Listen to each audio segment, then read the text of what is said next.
องสาวบ้านโพนเยียหัวใจอ้ายจนว่าเหี่ยสาวโพนเยียงามแท้ถือใจเมื่อใดมาเห็นหัวใจอ้ายเต้นเลือลายจนบ่อยากจะกายเจ้าไปเลยน้องแอวบางเจ้างามแท้นาสมคำคนเขาลือสาสาวงามโสภาทิ่นใดจะมาเทียบเท่า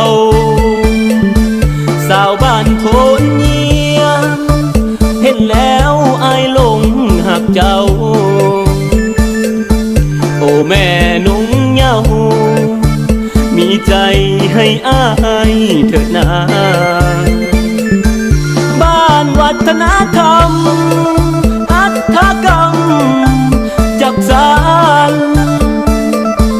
นั่นคือสาวบ้าน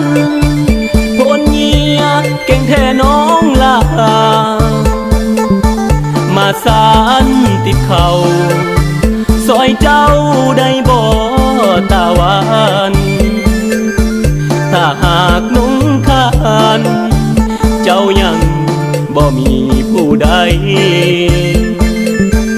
อยากมาเป็นเคยแม่เจ้าแล้วเด้อน้องลาอยากมาตีพาซอยพ่อเท่าตา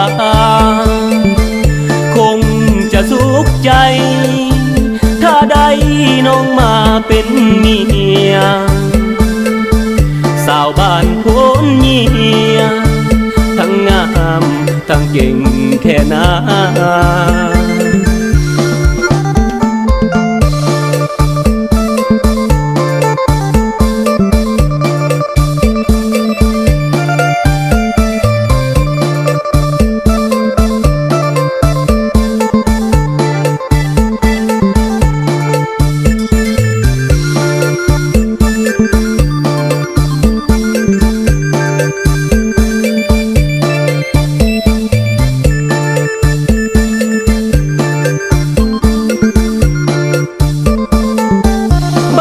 วัฒนธรรม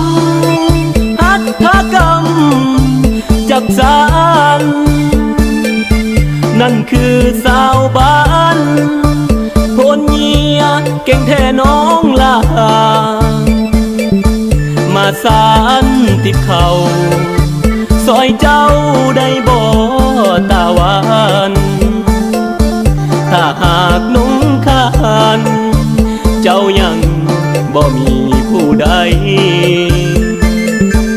อยากมาเป็นเคยแม่เจ้าแล้วเด้อน้องลาอยากมาตีพาซอยพ่อเท่าตาคงจะสุขใจถ้าได้น้องมาเป็นเมียสาวบ้านโพนเยียทั้งงามทั้งเก่งแค่นา